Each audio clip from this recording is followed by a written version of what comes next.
काम तभी आप आगे बढ़ सकते हैं। मैं एक छोटा सा प्रेजेंटेशन आपके साथ में शेयर करना चाहता हूं ताकि लिमिटेड टाइम में मैं अपनी बातचीत आपके सामने रख सकूं। तो आरसीएम बिजनेस में देखिए, आरसीएम बिजनेस उन लोगों के लिए नहीं बना है जो ज्वाइन करते ही अगले महीने अपलाइन से पूछने लग जाते हैं कि सर मेरा चेक नहीं आया, और अपलाइन कहता है यार 200 रुपए स्टेटमेंट में आया है, तो वो कहते हैं कि फिर आएगा कब ये।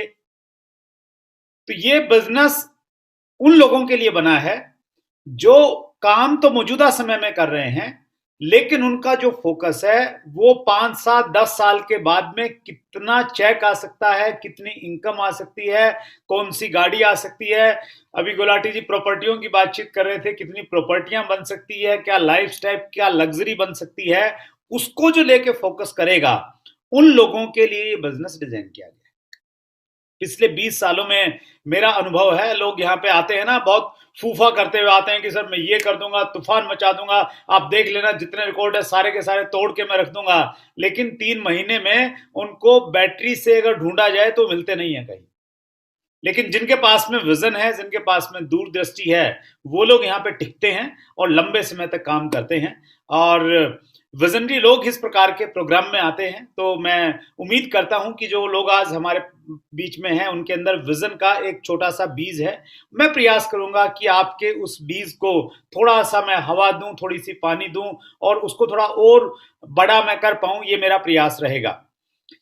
आरसीएम बिजनेस जिस टेक्निक पे काम करता है वो टेक्निक है, उसको हम लोग कहते हैं डायरेक्ट सेलिंग। तो सबसे पहले हम डायरेक्ट सेलिंग का देखते हैं कि डायरेक्ट सेलिंग का विजन क्या है। Vision of direct selling in India, हमारे देश में डायरेक्ट सेलिंग कहां पे जा सकता है, क्या संभावनाएं हैं। Direct selling the business of 21st century, ये कहना है रॉबर्ट टी कियोसाकी का, जो एक बहुत बड़े राइटर हैं जिन्होंने बहुत सारी किताबें लिखी, दुनिया में बहुत प्रसिद्ध हैं, इस चीज के लिए जाने जाते हैं कि भविष्य में किस प्रकार के बिजनेस आएंगे, क्या क्या बदलाव होंगे दुनिया में बिजनेसेस में, वो उसके ऊपर हमेशा लिखते आए हैं, उसी रूप में उनको जाना जाता है। तो उन्होंने एक किताब लिखी है the business of the 21st century, और इस किताब में उन्होंने डायरेक्ट सेलिंग को 21वीं सदी का बहुत बड़ा व्यवसाय बताया है। विजन ऑफ डायरेक्ट सेलिंग की चूंकि हम बातचीत कर रहे हैं, तो यहां पे 3 महत्वपूर्ण शब्द हैं, विजन, डायरेक्ट सेलिंग और इंडिया। तीनों के बारे में थोड़ी थोड़ी एक बार बात करते हैं। विजन, विजन को अगर हम लोग अंग्रेजी में इसका मतलब समझे तो विजन की एक डेफिनेशन ये होगी, a vision is the mental picture of the future. A vision is the mental picture, आपकी मानसिक जो तस्वीर है, भविष्य की जो तस्वीर है, उसको विजन कहते हैं। यानी भविष्य में आपको क्या क्या मिल सकता है उसको देखना विजन कहलाता है। और इस दुनिया में जितने भी पैसे वाले लोग हैं ना, स्पेशली चूंकि हम लोग बिजनेस की बातचीत करते हैं, अगर हम लोग पैसे की बातचीत करें तो पैसे वाले लोग वही हैं जो एक बड़ी सोच के साथ 5 7 10 साल में क्या होगा उस सोच के साथ में धंधा करते हैं। अगर हम लोग हिंदुस्तान का जो सबसे बड़ी कंपनी है वो है रिलायंस। रिलायंस ने पिछले दिनों जियो स्टार्ट किया, और जियो का अगर आप उनका मार्केटिंग और उनकी आप स्ट्रेटेजी आप देखेंगे ना, तो आम आदमी की समझ में नहीं आएगी कि यार ये तो पैसे पे पैसा लुटाए जा रहे हैं। पहले 2 3 साल उन्होंने भयंकर घाटे में काम किया। तो उनका विजन ये नहीं था कि पहले 2 3 साल में हम क्या कमाएंगे, उनका विजन ये था कि 5 7 10 साल के बाद में जब हम लोग फ्री में चीजें दे दे के अपने कंपटीटर की नाकों में दम कर देंगे, उनका धंधा चौपट कर देंगे, उनको भगा देंगे, और जब हम ही राज करेंगे तो हम अपने मनमाजिक तरीके से रेट लेने वाले हैं। तो ये एक विजन था, ये उनकी एक सोच थी कि भाई हम लोग इस स्ट्रेटेजी के साथ में काम करेंगे।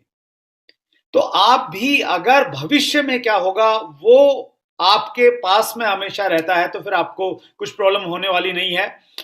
डायरेक्ट सेलिंग की अगर हम बातचीत करें, डायरेक्ट सेलिंग की जो गाइडलाइन की डेफिनेशन है, जो कंज्यूमर अफेयर मिनिस्ट्री ने जारी की, उसको अगर मैं हिंदी में आपको बताऊं तो डायरेक्ट सेलिंग का मतलब ये होता है किसी भी प्रोडक्ट को डायरेक्टली कंज्यूमर तक पहुंचाना, या तो उनके घर पे जाके प्रोडक्ट का डेमोन्स्ट्रेशन दिखाना, या अपने घर पे उनको बुला के प्रोडक्ट के बारे में डिटेल जानकारी देना। इसको हम लोग डायरेक्ट सेलिंग कहते हैं।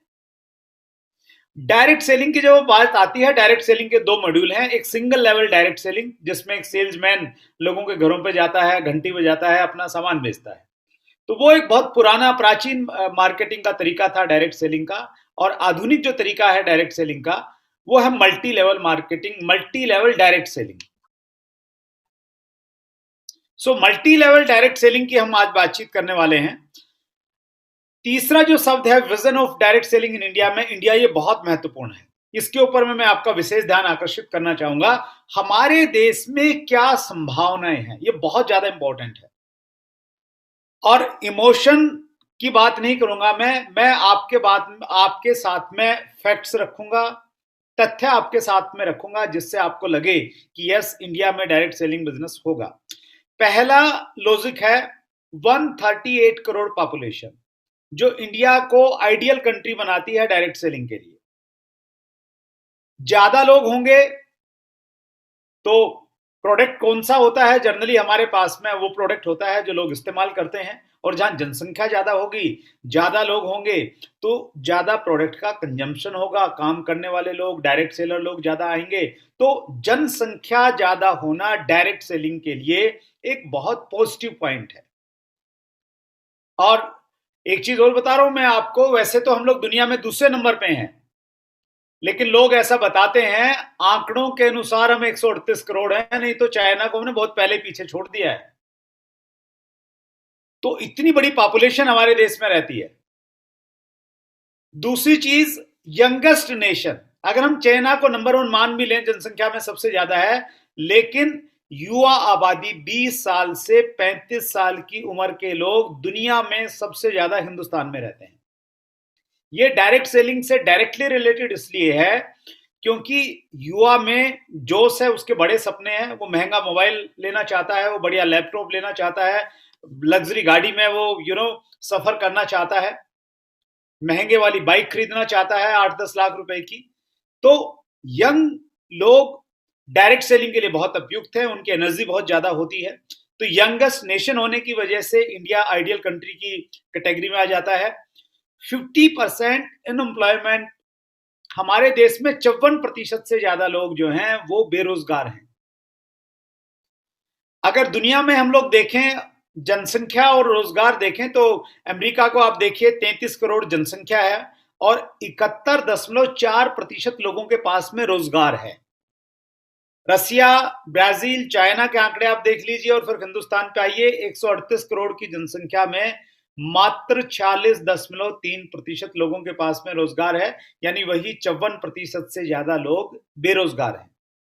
और ये जो बेरोजगार लोग हैं, ये निकम्मे, नालायक, कामचोर लोग नहीं है कि काम नहीं करना चाहते। इन्होंने पढ़ाई लिखाई की है, इनके पास में डिग्रियां हैं, इसमें इंजीनियर्स हैं, इसमें डिप्लोमाधारी लोग हैं, लेकिन माहौल कुछ ऐसा बना हमारे देश में, शिक्षा पद्धति कुछ इस प्रकार की है, जिसको लेने के बाद में एक व्यक्ति नौकरी तलाश करता है। तो ये सब लोग नौकरी की तलाश करने की वजह से कुछ ज्यादा काम नहीं कर पाए। अपना खुद का धंधा करने के लिए पूंजी चाहिए, पूंजी से ज्यादा एक माहौल चाहिए, जो शायद हमारे देश में अब तक नहीं था। तो इसलिए ये जो 54% लोग हैं, इन लोगों को अगर हम जाके ये कन्विंस कर दें कि नौकरी से अच्छा विकल्प आरसीएम बिजनेस है, नौकरी में आप 55-58 साल तक में रिटायर हो जाएंगे, और कब कौन सी नौकरी में और कौन से गवर्नमेंट डिपार्टमेंट में भी पहले रिटायरमेंट देने लग गए हैं। प्राइवेट कंपनियों का तो हाल ही बुरा है। तो कोई जहां पे सिक्योरिटी नाम की चीज नहीं है, जो जॉब सिक्योरिटी होती थी, लेकिन आरसीएम में अगर काम कर लिया तो आपकी सिक्योरिटी नहीं, आपकी आने वाली जनरेशन के नाम ये बिजनेस चला जाएगा। इस प्रकार के बहुत सारे एग्जाम्पल हैं।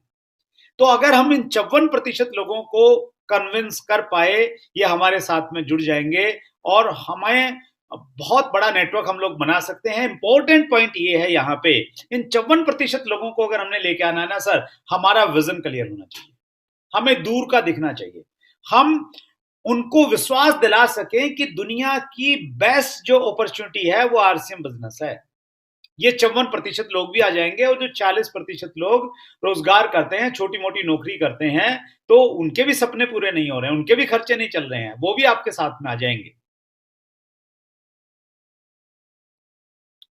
नेक्स्ट पॉइंट है मोस्ट सोशली बाउंड। दुनिया में हिंदुस्तान इकलौता ऐसा देश है जहां रिश्ते नाते सबसे ज्यादा निभाए जाते हैं। अमेरिका से ये बिजनेस स्टार्ट हुआ और अमेरिका में तो आंकड़े ये बताते हैं कि शादियां मुश्किल से 5 7 10 साल चलती हैं। शादियों के तलाक हो जाते हैं, दूर के रिश्तों की तो आप बात ही छोड़ दीजिए। और हमारे यहां पर 7 पीढ़ियों की रिश्तेदारियां तो हम लोग निभाते हैं। शादी में दादाजी के दादाजी की ससुराल के लोग भी आते हैं और नहीं बुलाएं तो नाराज हो जाते हैं। तो ये डायरेक्ट सेलिंग के लिए एक बड़ा अच्छा पॉइंट है। जब हम लिस्ट बनाते हैं तो हमारे पास में ऑलरेडी इतनी बड़ी लिस्ट बन जाती है जिनको हम लोग प्रोडक्ट सेल कर सकते हैं, उनको अप्रोच कर सकते हैं, उनको बिजनेस में ला सकते हैं। तो ये एक बड़ा फैक्टर है जो इंडिया को दूसरे देशों से अलग खड़ा कर देता है और डायरेक्ट सेलिंग के लिए बहुत आइडियल कंट्री बना देता है। लास्ट पॉइंट मेरा जो है वो है, ये बहुत टेक्निकल पॉइंट है, इसमें मैथमेटिक्स है थोड़ा सा समझने की कोशिश कीजिए। अगर समझ में नहीं भी आए आपको बहुत ज्यादा तो आप इसको महसूस कीजिए मैं क्या कहना चाहता हूं। Only $2,477 million out of $1,80,479 million।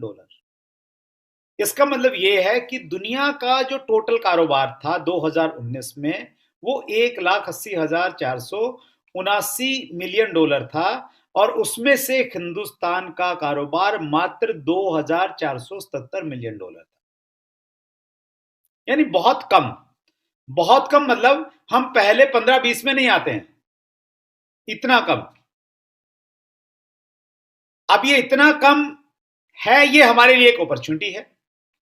अगर ये बहुत ज्यादा होता तो हमारे लिए फायदे वाला बात नहीं था। हमारे लिए फायदा इसी चीज में है कि अभी बहुत कम, आने वाले समय में बहुत ज्यादा होने की संभावना है। अगर हमने विजन को देखना है, फ्यूचर को देखना है, तो हमें पहले पास्ट को देखना चाहिए। तो इंडिया में हम लोग डायरेक्ट सेलिंग का पहले हम पास्ट देखते हैं। डायरेक्ट सेलिंग की शुरुआत हुई अमेरिका से 1959 में। फेडरल ट्रेड कमीशन अमेरिका का एक बहुत बड़ा कमीशन है, उसने 1979 में डायरेक्ट सेलिंग कंपनियों को लेके वहां पे भी उस प्रकार की एक्टिविटीज थी, इलीगल एक्टिविटीज थी जिस प्रकार हमारे देश में है। और उस समय उन्होंने कुछ नियम कानून बनाए और डायरेक्ट सेलिंग मॉड्यूल को एक लीगल बिजनेस करार दे दिया 1979 में। और 1979 के बाद में ये बिजनेस पूरी दुनिया में तेजी से बढ़ा, अमेरिका में बढ़ा, यूरोप में गया और 1990 के बाद में कुछ विदेशी कंपनियां डायरेक्ट सेलिंग के मॉड्यूल को हमारे देश में लेके आई। और जो विदेशी कंपनियां डायरेक्ट सेलिंग के मॉड्यूल को हमारे देश में लेके आई थी, उनके प्रोडक्ट इतने महंगे थे, उनका कल्चर इंडिया को सूट नहीं किया और इंडिया में एक ऐसी भ्रांति पैदा हो गई थी कि डायरेक्ट सेलिंग मतलब बहुत महंगे प्रोडक्ट, इतने महंगे प्रोडक्ट कि आम आदमी इस डायरेक्ट सेलिंग के प्रोडक्ट इस्तेमाल नहीं कर सकता। और उस धारणा को हम सबके गार्जियन, डायरेक्ट सेलिंग इंडस्ट्री के लीजेंडरी पर्सन आदरणीय त्रिलोक चंद छावड़ा जी ने 2000 में कपड़े जैसा प्रोडक्ट लॉन्च करके और फिर एफएमसीजी को मार्केट के कंपैरेटिव प्रोडक्ट में देके हमें बता दिया कि डायरेक्ट सेलिंग मतलब मार्केट से कम रेट के और अच्छी गुणवत्ता के प्रोडक्ट। कुछ अपडेट मैं आपको देना चाहता हूं डायरेक्ट सेलिंग के ऊपर में। 2011-12 का जब टफ टाइम आया डायरेक्ट सेलिंग को लेके और हम सब लोगों ने, ज्यादातर लोगों ने उसमें, हम सब लोगों ने सहयोग किया और उस समय एक चीज समझ में आ गई कि अगर आरसीएम बिजनेस को चलाना है तो पहले डायरेक्ट सेलिंग को हमें सुरक्षित करना पड़ेगा। डायरेक्ट सेलिंग अगर सुरक्षित है तो फिर आरसीएम अपने आप सुरक्षित हो जाएगी।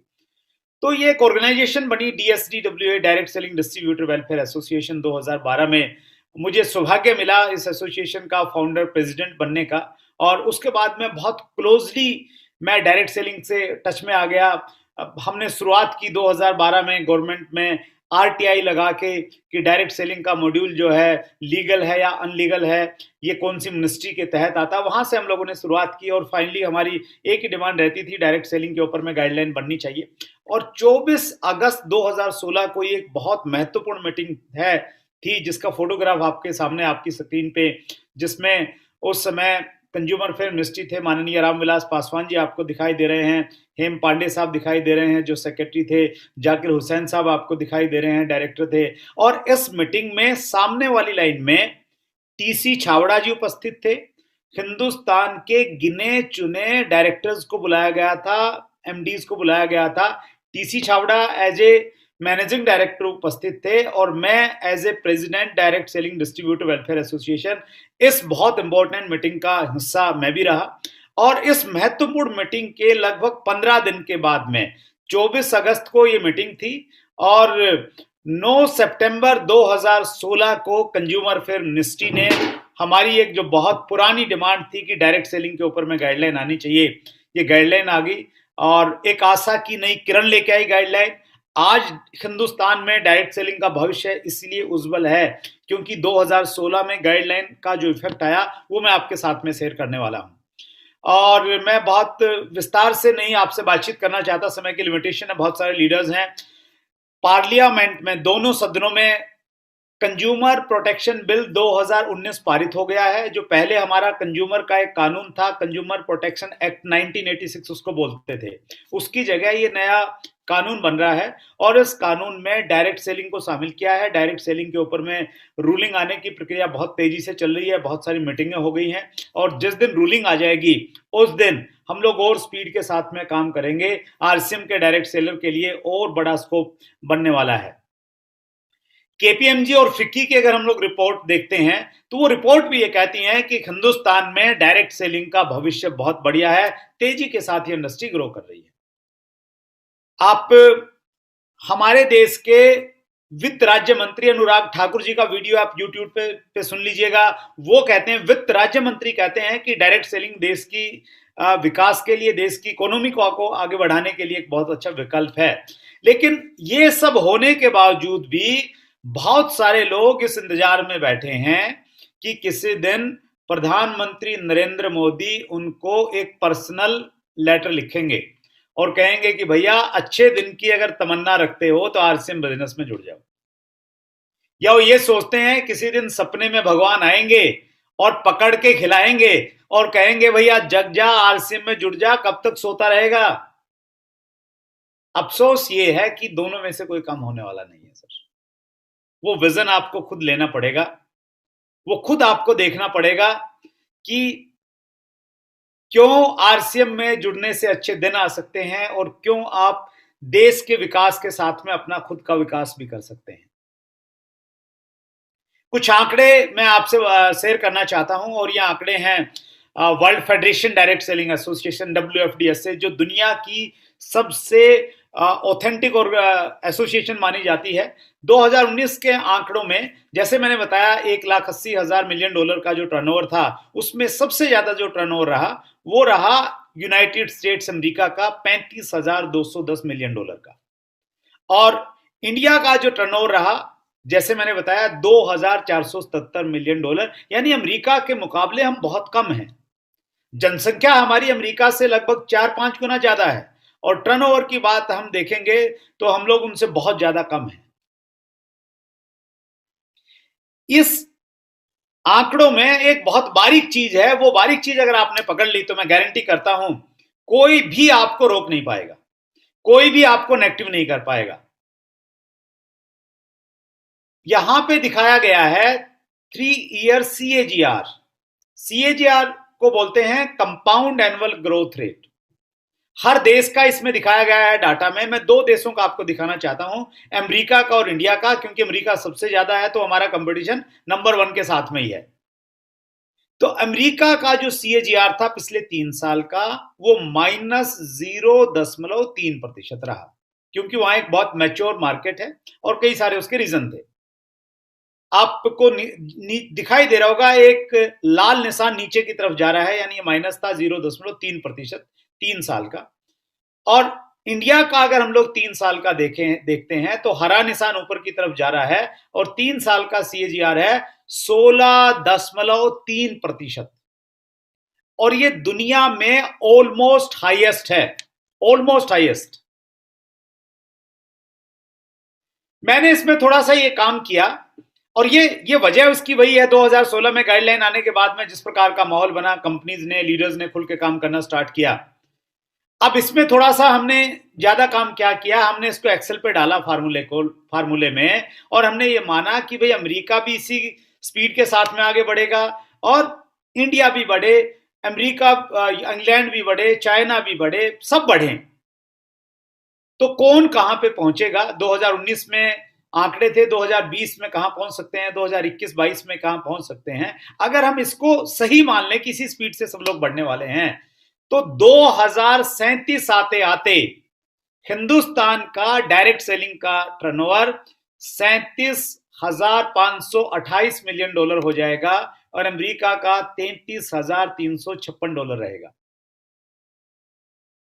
यानी 2037 में इन आंकड़ों को सही मान लें अगर हम, तो हिंदुस्तान दुनिया में राज करेगा। We will be number 1 in direct selling in the world.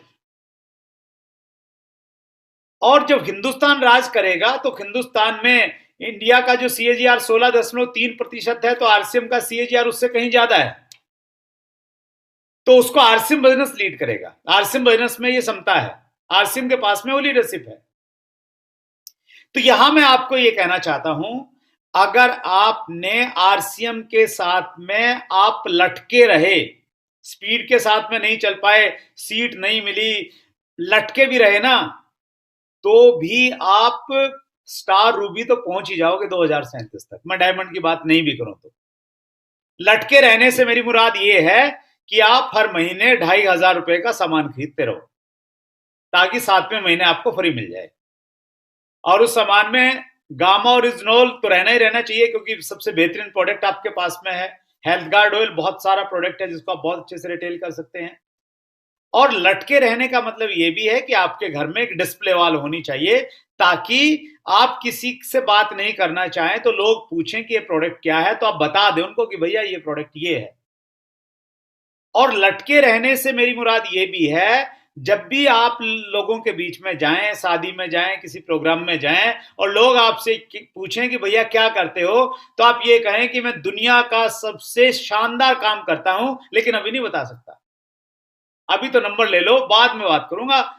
ऐसा काम है दुनिया में, मतलब उससे बढ़िया कोई काम है ही नहीं। वो एक्साइटमेंट आपके पास, भाई इतना अच्छा काम करना है। अगर इतना काम आप करते रहे, चलते रहे कंसिस्टेंसी के साथ में, 2037 में जब 37,528 मिलियन डॉलर का कारोबार होगा, उसमें आपकी जो हिस्सेदारी होगी वो आपको एक लग्जरी लाइफ दे देगी। चैट विद सुरेंद्र वत्स में हम दुनिया के अच्छे अच्छे लोगों को बुलाते हैं, और पिछले दिनों हमने एक मेहमान को बुलाया। उन मेहमान का नाम था रीमा वृद्धि, और वो जो एपिसोड है, एपिसोड नंबर 91, उसका टाइटल है लंदन से डायरेक्ट सेलिंग का सफर। रीमा वृद्धि जी लंदन में बैंक में जॉब करती थी, और वहां पे उन्होंने डायरेक्ट सेलिंग का विजन देखा, डायरेक्ट सेलिंग के बारे में जब जाना, तो लंदन से वो इंडिया शिफ्ट हो गई, और आज वो एक बहुत बड़ा नाम है डायरेक्ट सेलिंग में। तो रीमा वृद्धि जी से मैंने पूछा कि इंग्लैंड में डायरेक्ट सेलिंग में जो लीडर हैं क्या बहुत पैसा कमाते हैं, हमने सुना है।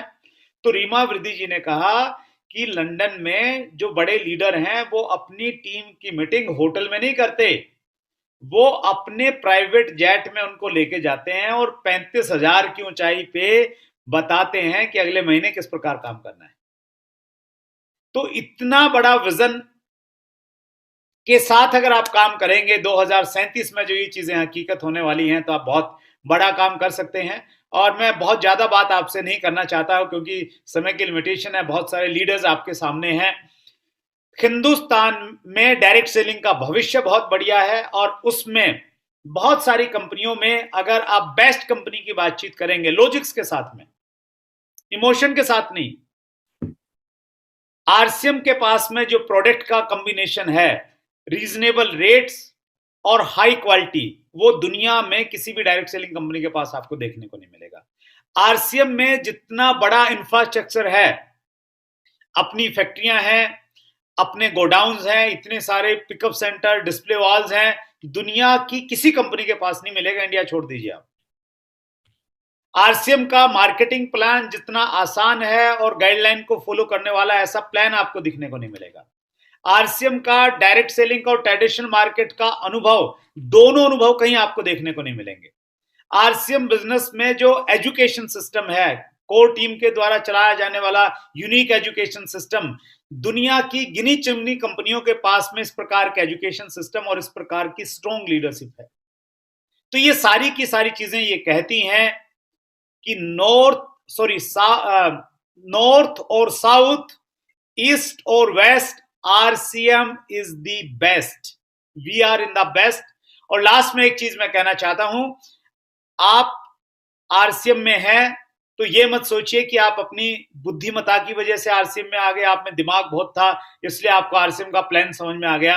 मेरा ये मानना है कि हम अगर आरसीएम में हैं तो ऊपर वाले की कृपा की वजह से हैं, अपने शायद पुराने अच्छे कर्मों की वजह से हमें आरसीएम मिला है, क्योंकि दुर्भाग्य से हमारे देश में 95% कंपनियां सही तरीके से काम नहीं करती, या तो वो गाइडलाइन को फॉलो नहीं कर रही हैं, प्रोडक्ट उनका इतना महंगा है जो वैल्यू फॉर मनी नहीं है, गाइडलाइन की अवहेलना करता है।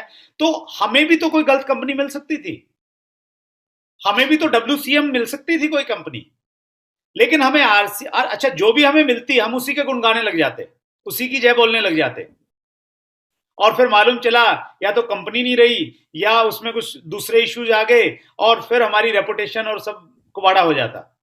तो हमें आरसीएम मिला, ये ऊपर वाले की रहम हमारे ऊपर में बरसी है, हमें ये बिजनेस मिला, दुनिया का सबसे अच्छा बिजनेस मिला, ये मैं दिल से कह रहा हूं, मैं एक अपलाइन के नाते नहीं कह रहा, मैं एक डायरेक्ट सेलिंग का जानकार होने के नाते कह रहा हूं, क्योंकि मैंने एसोसिएशन में रहते हुए मैंने कंपनियों के मार्केटिंग प्लान को इसलिए देखा है क्योंकि वहां पे स्क्रूटनी कमेटी रहती है, जब कोई कंपनी एसोसिएशन में आती है तो उसकी स्क्रूटनी की जाती है, उसका प्लान देखा जाता है, वो प्रोडक्ट कहां से खरीदती है, किस रेट में खरीदती है, किस रेट में बेचती है, कितना मार्जिन लेती है, वो सारी चीजें स्क्रूटनी का एक हिस्सा रहती हैं, कहीं ना कहीं स्क्रूटनी में कुछ भी चीजें छुपी नहीं रहती।